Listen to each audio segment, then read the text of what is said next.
Terima kasih kerana memilih channel ini untuk mendapatkan berita terbaru setiap hari. Bagi anda yang pertama kali berada dalam channel ini, sila pertimbangkan untuk tekan butang like, subscribe dan komen video ini untuk penambahbaikan pada video akan datang.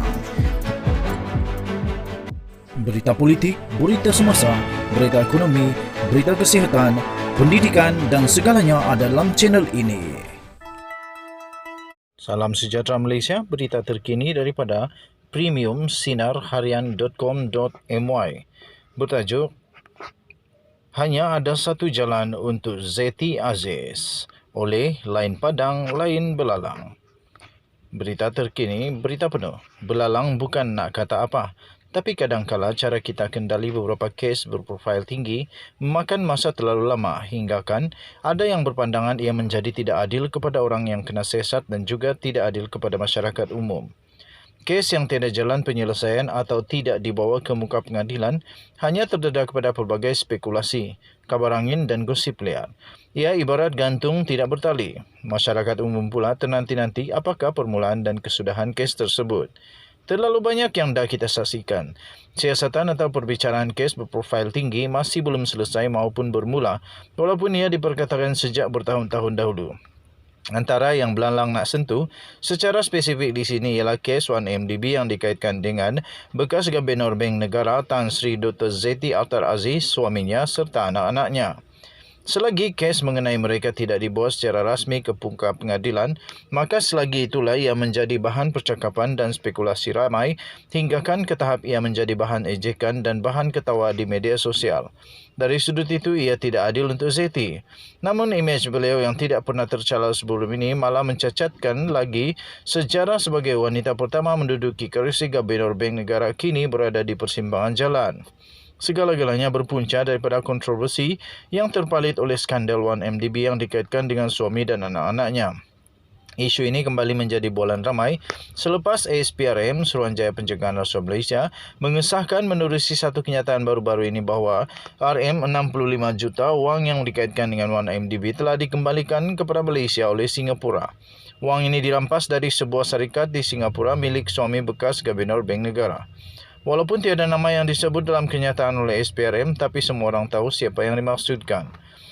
Sebelum itu, sekitar bulan Mac yang lalu, Pejabat Jabatan Siasatan Jenayah Komersial Bukit Aman, Datuk Zainuddin Yaakob sendiri, telah mengesahkan yang suami Zeti, Datuk Dr. Taufik Aiman, sedang disiasat atas dakwaan pengubatan wang haram. Yang menjadi pertanyaan ramai ialah mengapa siasatan ke atas Zeti dan ahli keluarganya mengambil masa yang terlalu lama dan perlahan. Orang yang bercakap mengenainya sejak 2019 lagi. Dah 2 tahun berlalu tetapi kes ini masih terumbang-ambing dan kes ini masih belum dibawa ke mahkamah. Dakwaan tanpa charge ini bukan saja mencemarkan imej Bank Negara tetapi Zeti sendiri yang namanya berada di atas setiap helaian wang kertas ringgit Malaysia. Bukanlah menjadi rahsia lagi bahawa pihak berkuasa Singapura telah memaklumkan kepada Bank Negara seawal tahun 2015 dan kemudian sekali lagi pada 2016 berkaitan transaksi yang mencurigakan daripada akaun yang dikaitkan dengan Jolo ke syarikat milik suami Zeti dan kemudian kepada salah seorang anak lelaki mereka. Tidak lama selepas itu, lebih kurang setahun kemudian, Zeti pula bersara sebagai Gubernur Bank Negara. Kesimpulannya, masyarakat inginkan penjelasan apakah Zeti sebagai Gubernur Bank Negara menyedari urusan bisnes suami dan anaknya dengan Jolo dan jika beliau tahu di manakah garis pemisah yang membezakan beliau sebagai isteri dan ibu serta beliau sebagai Gubernur Bank Negara. Yang dikhawatiri ialah garis pemisah itu sangat kelabu atau tidak wujud langsung. Atau konflik kepentingan itu sudah bercampur aduk dengan tugas rasmi beliau sebagai seorang regulator. Zeti sendiri pada awal tahun ini menafikan sekeras-kerasnya penglibatan keluarganya dalam isu ini dan menyifatkan laporan media berkaitan skandal ini sebagai tidak benar. Bagaimanapun, pendedahan terbaru yang dibuat oleh SPRM menceritakan sebaliknya. Hanya ada satu jalan sahaja untuk Zeti membersihkan namanya dan jalan itu ialah pihak berkuasa menyelesaikan siasatan ini secepat mungkin dan kemudian memutuskan sama ada kes atau tidak untuk dibawa ke muka pengadilan.